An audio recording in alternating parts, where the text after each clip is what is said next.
Hello বন্ধুরা, blackboard ডিজিটালে তোমাদের সবাইকে আজকে আরেকবার স্বাগত। তোমরা কেমন আছো? আশা করি ভালো আছো। ব্ল্যাকবোর্ড ডিজিটালে আজকে আরেকটা নতুন বিষয় নিয়ে চলে এসেছি। আজকের বিষয় ইকোসিস্টেম বা বাস্তুতন্ত্র। বিষয়টি একটু বড় হওয়ার জন্য বিষয়টিকে আমরা কয়েকটি ভাগে ভাগ করে নিয়েছি। আজকে তার ফার্স্ট পার্ট বা প্রথম পর্ব। বিষয়টি শুরু করবার আগে একটা অনুরোধ রইল, যারা আমাদের এই চ্যানেলে বা ফেসবুক পেজে নতুন, তারা চ্যানেলটি অবশ্যই সাবস্ক্রাইব করে নিও এবং বেল আইকনটি প্রেস করে দিও নতুন নতুন আরও ভিডিও পাওয়ার জন্য, বা ফেসবুক পেজটি লাইক ও ফলো করে নিও। তাহলে চলো শুরু করা যাক আজকের ইকোসিস্টেম বা বাস্তুতন্ত্রের প্রথম পর্ব। What is ecosystem বা বাস্তুতন্ত্র কি? It is a continuous activity of interaction between the biotic and abiotic components of the nature. অর্থাৎ এটি একটি ক্রমঘটমান বা সবসময় ঘটে চলা একটি পদ্ধতি বা ক্রিয়া, যেখানে বায়োটিক বা জীবজ বা জৈব পদার্থের সঙ্গে অ্যাবায়োটিক বা অজীবজ বা অজৈব পদার্থের মধ্যে একটি প্রক্রিয়া চলে, বা প্রকৃতি পরিবেশের বিভিন্ন জৈব এবং অজৈব বস্তুগুলির মধ্যে একটি আন্তঃসম্পর্ক গড়ে ওঠে। এবার জেনে নেওয়া যাক এই ইকোসিস্টেম বা বাস্তুতন্ত্রের কম্পোনেন্টস বা উপাদানগুলি কি কি। ইকোসিস্টেমকে প্রধানত দুটি ভাগে ভাগ করা যায়। একটি অ্যাবায়োটিক বা অজীবজ বা অজৈব উপাদান, এবং বায়োটিক বা জীবজ বা জৈব উপাদান।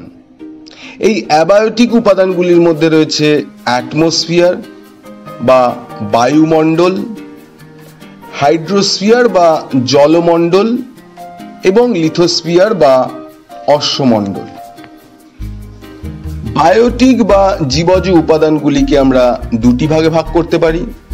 একটি অটোট্রপিক বা স্বভোজী, এবং অপরটি হেটেরোট্রপিক বা পরভোজী। এই হেটেরোট্রপিককে আবার দুটি ভাগে ভাগ করা যায়, যথা মাইক্রো কনজিউমার এবং ম্যাক্রো কনজিউমার। ম্যাক্রো কনজিউমারকে আবার তিনটি ভাগে ভাগ করা যায়, যথা প্রাইমারি কনজিউমার বা প্রাথমিক খাদক, সেকেন্ডারি কনজিউমার বা গৌণ খাদক, এবং টারশিয়ারি কনজিউমার বা প্রগৌণ খাদক। এবার জেনে নেব এই প্রত্যেকটি উপাদান সম্পর্কে একটু বিশদে, এই জিনিসগুলি কি কি। প্রথমে জেনে নিই অ্যাটমসফিয়ার বা বায়ুমণ্ডল সম্পর্কে। The whole matter of all the gases present in the world which contains oxygen, hydrogen, nitrogen, carbon dioxide and other gas is known as atmosphere.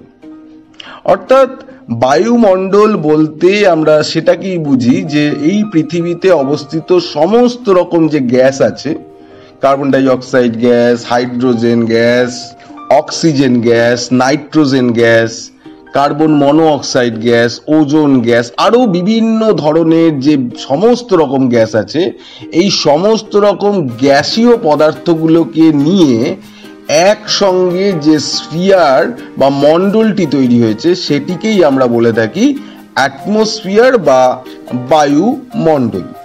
এরপর জেনে নেব হাইড্রোস্ফিয়ার বা জলমণ্ডল। The complete source of all the liquids present in the world, containing oceans, rivers, lakes, ponds, and other source of water is known as hydrosphere.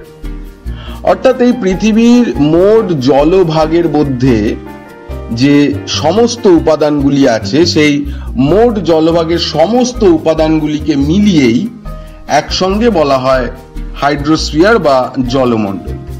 অর্থাৎ সাগর, সমুদ্র, নদ নদী, পুকুর, খাল, বিল এবং আরও বিভিন্ন রকমের যে জলের বিভিন্ন রকমের সম্ভার রয়েছে, সেই সমস্ত জলের সম্ভারটাকেই একসঙ্গে এই হাইড্রোস্ফিয়ার বা জলমণ্ডল বলা হয়। Lithosphere, the whole source of all the rocks, soil, sand and other source of solids present in the world is called lithosphere. Lithosphere অর্থাৎ অশ্বমণ্ডল, বাংলায় অশ্বমণ্ডল বলা হয়, অর্থাৎ মোট যে পাথর, নুড়ি, কাকড়, বালি এই কঠিন পদার্থগুলোর যে সম্ভার রয়েছে, প্রাকৃতিক সম্ভার, সেই প্রাকৃতিক সম্ভারকেই একত্রে বা একসঙ্গে লিথোস্ফিয়ার বা অশ্বমণ্ডল বলা হয়। অটোট্রপিক বা স্বভোজী, the living component of the ecosystem which can prepare its own complex food using carbon dioxide, water and absorbing solar energy is known as autotrophic or autotrophs. অর্থাৎ বাস্তুতন্ত্রের যে সমস্ত সজীব উপাদানগুলি কার্বন ডাই অক্সাইড, জল এবং সৌরশক্তিকে শোষণ করে তাদের জটিল খাদ্য উপাদান নিজেরাই নিজেদের জন্য তৈরি করতে পারে, তাদেরকেই অটোট্রপিক বা অটোট্রোপস বা স্বভোজী বলা হয়। It is also called producer বা বাংলায় যাকে বলা হয় উৎপাদক, কারণ সমগ্র বাস্তুতন্ত্র বা ইকোসিস্টেমের মধ্যে একমাত্র এরাই নিজেদের খাদ্য সরাসরি নিজেরাই তৈরি করতে পারে এবং সেই যে খাদ্য তৈরি করে সেই খাদ্য উপাদানের জন্য তারা কোনো সজীব বস্তু উপাদানের উপরে নির্ভরশীল নয়, সম্পূর্ণ অজৈব উপাদানগুলির উপরে নির্ভরশীল, যেমন আমরা দেখতে পাচ্ছি কার্বন ডাই অক্সাইড, জল, সৌরশক্তি বা সূর্যালোক বা সূর্য, এই উপাদানগুলির উপরে নির্ভরশীল এবং এই উপাদানগুলোকে নিয়ে তারা খাদ্য উপাদান তৈরি করে। এক্সাম্পল হিসাবে আমরা বলতে পারি অ্যাকচুয়ালি সমস্ত গ্রিন প্ল্যান্টস বা সবুজ উদ্ভিদকে। হেটারোট্রপিক, পরভোজী, the living components of the ecosystem which are dependent on the producers on food are known as heterotrophic or heterotrophs. অর্থাৎ বাস্তুতন্ত্রের সেই উপাদানগুলি হেটারোট্রপিক বা পরভোজী যারা খাদ্যের উপরে সম্পূর্ণভাবে অটোট্রপস বা স্বভোজী বা প্রডিউসার বা উৎপাদকদের উপরে নির্ভরশীল, তাদেরকেই হেটারোট্রপিক বা হেটারোট্রোপস বা পরভোজী বলা হয়। It is also called consumer. Consumer অর্থাৎ খাদক। এক্সাম্পল হিসাবে আমরা বলতে পারি অ্যানিমেলস বা মাইক্রোবস বা অণুজীব। এই অণুজীব বা মাইক্রোবসরা এবং অ্যানিমেলস বা প্রাণীরাই সম্পূর্ণভাবে খাদ্যের উপরে এই উৎপাদকদের উপরে নির্ভরশীল থাকে। হেটারোট্রপস বা পরভোজীদের আবার দুটি ভাগে ভাগ করা যায়, একটি ম্যাক্রো কনজিউমার, অপরটি micro consumer. Macro consumer, the large or heavy sized consumers are known as micro consumers. অর্থাৎ বাস্তুতন্ত্রের এই পরভোজীদের মধ্যে যারা আকৃতিতে তুলনামূলকভাবে বড়, তাদেরকেই সাধারণভাবে ম্যাক্রো কনজিউমার বলা হয়। Carnivorous, herbivorous and omnivorous all are of macro consumer. Carnivorous অর্থাৎ মাংসাশী, হার্বিভোরাস অর্থাৎ শাকাশী এবং ওমনিভোরাস বা উভভোজীদের এই ম্যাক্রো কনজিউমারের ভাগে ফেলা যেতে পারে। এক্সাম্পল বা উদাহরণ হিসাবে আমরা বলতে পারি শাকাশী প্রাণীর উদাহরণ হিসাবে আমরা বলতে পারি গোট, কাউ এদের কথা, অর্থাৎ ছাগল, গরু এদের কথা বলতে পারি, এবং বলতে পারি মাংসাশীর উদাহরণ হিসাবে বা কার্নিভোরাসের উদাহরণ হিসাবে বাঘ বা টাইগারের কথা বলতে পারি।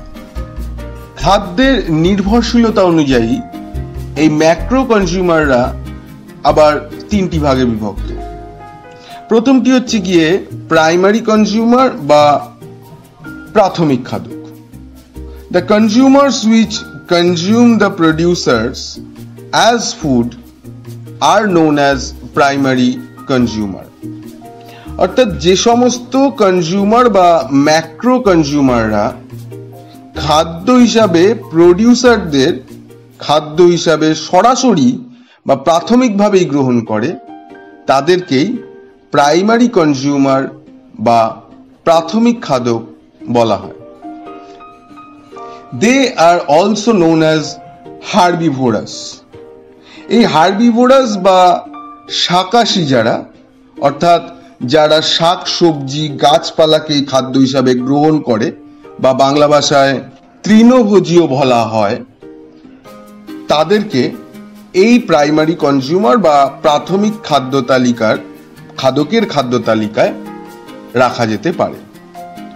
উদাহরণ বা এক্সাম্পল হিসাবে আমরা বলতে পারি গোট বা ছাগল, কাউ বা গরুর কথা। সেকেন্ডারি কনজিউমার বা গৌণ খাদক। The consumers which consume the primary consumers as food are known as secondary consumers. এই প্রাথমিক খাদকদের যারা খাদ্য হিসাবে গ্রহণ করে বা প্রাইমারি কনজিউমারদের যারা খাদ্য হিসাবে গ্রহণ করে, তাদেরকে এই সেকেন্ডারি কনজিউমার বা গৌণ খাদক বলা হয়। উদাহরণ হিসাবে আমরা বলতে পারি কার্নিভোরাস এবং ওমনিভোরাসদের কথা। এক্সাম্পল ডগ বা কুকুর, ক্যাট বা বিড়াল, টাইগার বা বাঘ ইত্যাদি। টার্সিয়ারি কনজিউমার বা প্রগৌণ খাদক। The consumers which consume the secondary consumers as food are known as tertiary consumer.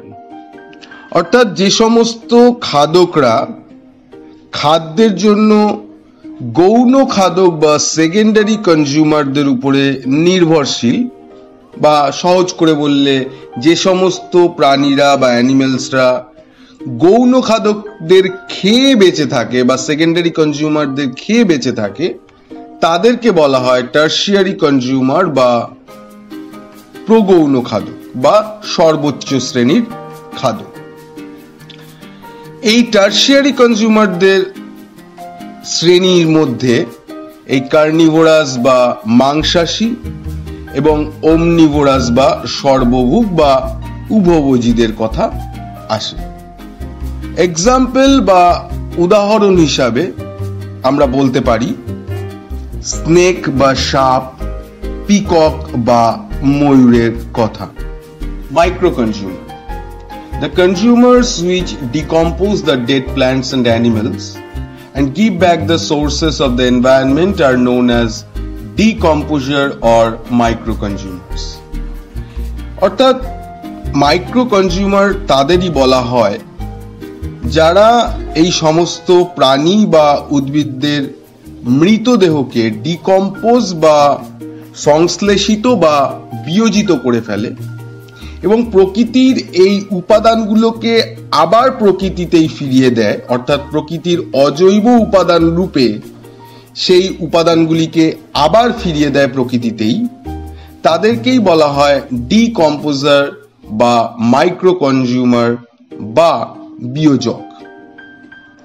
মূলত মাইক্রোবস বা অণুজীবদের এবং স্যাপ্রোফাইটস বা মৃতজীবীদের এই শ্রেণী বা টাইপের আন্ডারে রাখা যেতে পারে।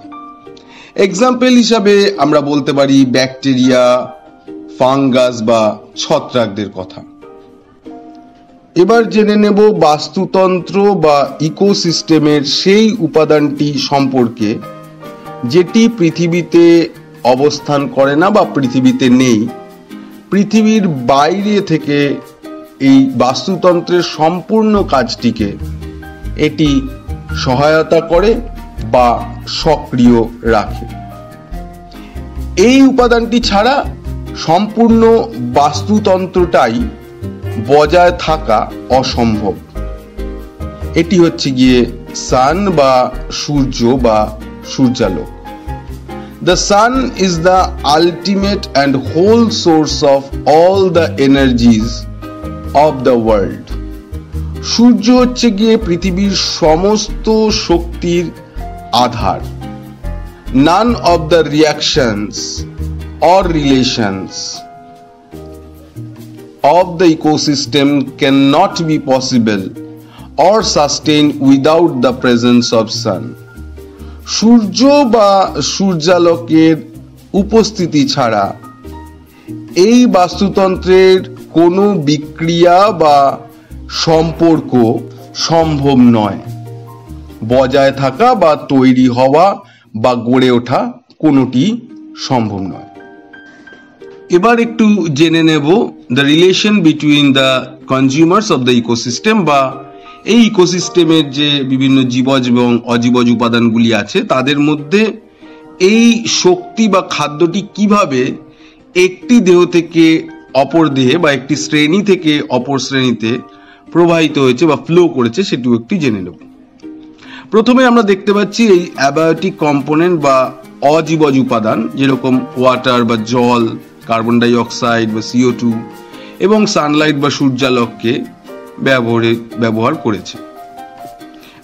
করে অটোট্রপস বা প্রডিউসাররা খাদ্য তৈরি করেছে এবং নিজেরা খাদ্য খেয়েছে। এবার সেই অটোট্রপ বা প্রডিউসারদের আবার খাদ্য হিসাবে গ্রহণ করেছে প্রাইমারি কনজিউমার বা প্রাথমিক খাদকরা। আবার প্রাইমারি কনজিউমারদের খাদ্য হিসাবে গ্রহণ করেছে সেকেন্ডারি কনজিউমার বা গৌণ খাদকরা। এরপরে এই সেকেন্ডারি কনজিউমার বা গৌণ খাদকদের খাদ্য হিসাবে গ্রহণ করেছে টারশিয়ারি কনজিউমাররা। Tertiary consumer, secondary consumer, primary consumer বা অটোট্রপস, এই সমস্ত জীবজ উপাদানগুলি যখন মারা গেছে তখন তাদেরকে আবার খাদ্য হিসাবে গ্রহণ করেছে মাইক্রো কনজিউমাররা। এবং মাইক্রো কনজিউমাররা যখন এদেরকে খাদ্য হিসাবে গ্রহণ করেছে তখন এই জীবজ উপাদানগুলি থেকে অজীবজ উপাদান রূপে প্রকৃতিতে আবার সেই উপাদানগুলি ফিরে গেছে এবং সেখান থেকে আবার চক্রাকারে আরেকটি নতুন চক্র তৈরি হয়েছে এবং এইভাবে খাদ্য উপাদানগুলি ঘুরে ফিরে এই চক্রাকার পদ্ধতিতে বিভিন্ন শ্রেণীর দেহের মধ্যে প্রবাহিত হয়েছে। এবার বাস্তুতন্ত্র বা ইকোসিস্টেমের কয়েকটি টার্মস বা নাম সম্বন্ধে একটু পরিচয় করে নিই। বায়োমাস বা জীবভর, the total mass, number or quantity of the living organisms of the ecosystem of an area is known as biomass. অর্থাৎ কোনো একটি অঞ্চলের একটি নির্দিষ্ট বাস্তুতন্ত্রের মধ্যে উপস্থিত সমস্ত জীবের উপাদানগুলির সংখ্যা বা পরিমাণকে একত্রে বায়োমাস বা জীবভর বলা হয়। বায়োটিক কমিউনিটি, জীব সম্প্রদায়, the total mass of interrelated plants and animals of a community of living organisms of an area is known as a biotic community. অর্থাৎ কোনো একটি নির্দিষ্ট বসতিতে পরস্পর সম্পর্কযুক্ত সমস্ত উদ্ভিদ ও প্রাণী গোষ্ঠীকে একত্রে জীব গোষ্ঠী বা জীব সম্প্রদায় বা বায়োটিক কমিউনিটি বলা হয়। অট ecology, the study and discussion of a specific species of an ecosystem is known as autecology. একটি নির্দিষ্ট প্রজাতির ইকোলজি সম্পর্কিত আলোচনাকে অট ইকোলজি বলা হয়। Synecology, the study and discussion of a biotic community of an area or ecosystem is known as syn ecology. অর্থাৎ কোনো একটি নির্দিষ্ট অঞ্চলের জীব সম্প্রদায় বা জীব গোষ্ঠী বা বায়োটিক কমিউনিটি এদের সম্পর্কে যখন আলোচনা করা হচ্ছে, অর্থাৎ বিভিন্ন জীবগুলি অর্থাৎ উদ্ভিদ ও প্রাণীগুলি এদের সম্বন্ধে আলোচনা করা হচ্ছে যে এদের এই নির্দিষ্ট বাস্তুতন্ত্রে কার কি বা কিরকম অংশগ্রহণ রয়েছে সেই নিয়ে যখন আলোচনা করা হচ্ছে বা ডিসকাশন বা স্টাডি করা হচ্ছে তাকে বলা হয় সিন ইকোলজি। ইকোলজিক্যাল নিচ, the presence and significance of a species of an ecosystem is known as ecological niche. অর্থাৎ কোনো একটি বাস্তুতন্ত্রের অন্তর্গত জীব গোষ্ঠীতে কোনো একটি নির্দিষ্ট জীবের অবস্থান ও ভূমিকাকে ইকোলজিক্যাল নিচ বলা হয়। Flora and fauna, all the plants or vegetative body of an ecosystem is known as flora. অর্থাৎ কোনো একটি বাস্তুতন্ত্রের অন্তর্গত কোনো স্থানের সম্পূর্ণ উদ্ভিদ গোষ্ঠীকে ফ্লোরা বলা হয়।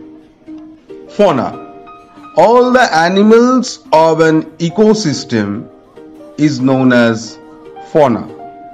অর্থাৎ এই বাস্তুতন্ত্রের অন্তর্গত সম্পূর্ণ বা সমস্ত প্রাণী গোষ্ঠীকে একত্রে ফনা বলা হয়। Plankton, all the microbial organisms of the water bodies is known as plankton. অর্থাৎ জলে অবস্থিত যে সমস্ত আণুবীক্ষণিক জীব বা অণুজীবগুলি আছে তাদের সবাইকে বা সকল রকম এই আণুবীক্ষণিক জীবগুলোকে একত্রে প্ল্যাঙ্কটন বলা হয়। The plant planktons are separated as phytoplankton. অর্থাৎ এই উদ্ভিদ প্ল্যাঙ্কটন গুলোকে ফাইটোপ্ল্যাঙ্কটন বলা হয়। উদাহরণ বা এক্সাম্পল হিসাবে আমরা বলতে পারি ডায়াটম, ক্ল্যামাইডোমোনাসের কথা। The animal planktons are separated as zooplankton. অর্থাৎ প্রাণী প্ল্যাঙ্কটন গুলোকে জুপ্ল্যাঙ্কটন বলা হয়। উদাহরণ হিসাবে আমরা বলতে পারি ড্যাফনিয়া, সাইক্লপসের কথা। Nekton and benthos, the free living animals of the water bodies are known as nekton. অর্থাৎ জলের মধ্যে অবস্থিত অপেক্ষাকৃত বড় যে সমস্ত জীবগুলি জলে স্বাধীনভাবে চলাফেরা করে তাদেরকে নেকটন বলা হয়। উদাহরণ হিসাবে আমরা বলতে পারি সোয়ার্ম বা চিংড়ির কথা, ফিশ বা মাছেদের কথা। The animals live beneath the water body and stick to the underwater surface are known as benthos. অর্থাৎ যে সমস্ত জীব জলাশয়ের নিচের তলে বা নিচের অংশে বসবাস করে এবং নিচের যে সারফেস থাকে বা তল থাকে অর্থাৎ ভূভাগ থাকে অর্থাৎ পাথর, বালি ইত্যাদি থাকে বা মাটি থাকে তার সঙ্গে আটকে থাকে তাদেরকে মূলত বলা হয় বেনথস। যেমন স্নেলস, সি কিউকুম্বার ইত্যাদি।